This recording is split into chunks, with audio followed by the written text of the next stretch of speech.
The news came as no surprise, but it still hit hard for the Boston Celtics and their fans. Jayson Tatum, the franchise's cornerstone player, has undergone surgery to repair a ruptured Achilles tendon, an injury sustained late in the fourth quarter of the Celtics' Game 4 loss to the New York Knicks. The team announced that the surgery was a success, though they did not provide a timetable for his return, leaving a massive void for Celtics to fill as they face an uphill battle in the postseason. First and foremost, every fan and analyst alike will be wishing the best for Tatum's recovery. His journey through rehab promises to be difficult, but Tatum's resilience has never been in question.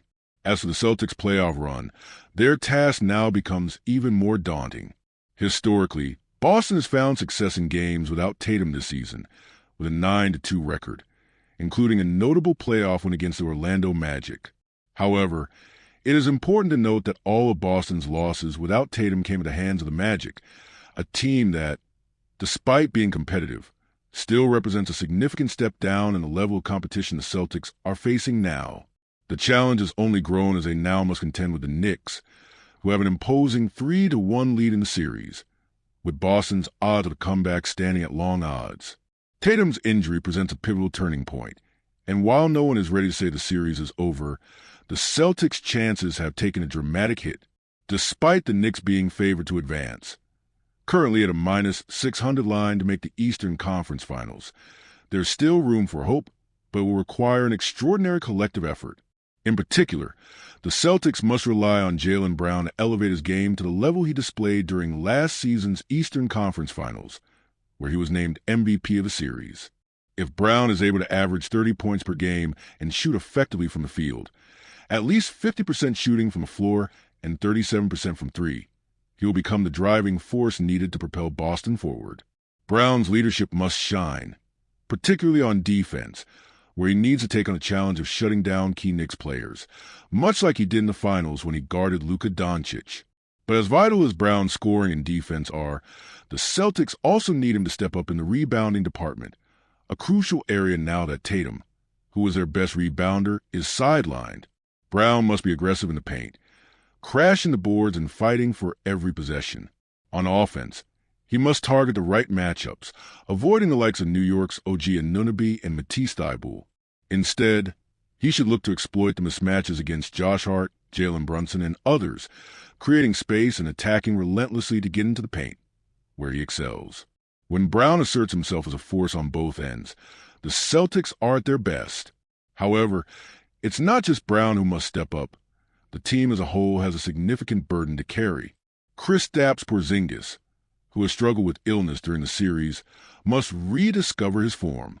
A once dominant presence during the regular season, Porzingis has been a shadow of himself, averaging only 5 points per game and shooting just 29% in the series.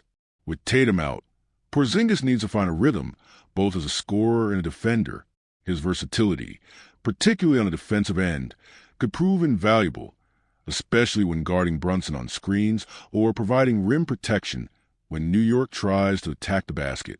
The Celtics must utilize his length and shooting ability to open up their offense and help keep the pressure on the Knicks. In terms of the Knicks' strategy, they are not without their challenges, either.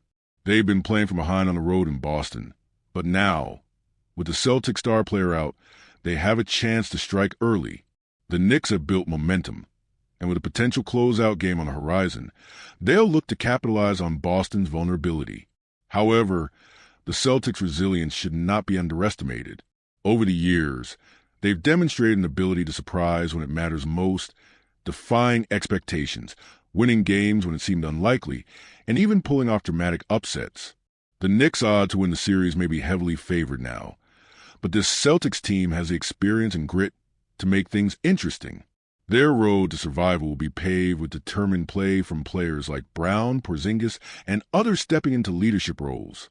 Boston's core, even without Tatum, has the potential to extend the series, but that will require everything they have.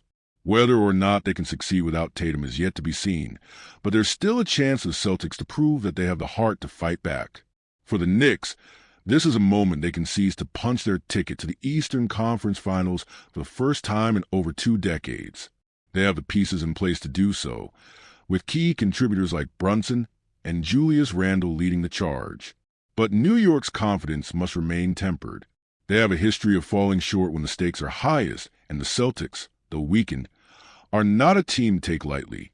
If Boston can steal a win at home, the momentum could shift dramatically, adding further pressure to the Knicks as they try to close out the series. Tonight's game is a test of will, a soul check for both teams. For the Celtics, it's a chance to stay alive, to prove they can rally around each other and fight without their leader.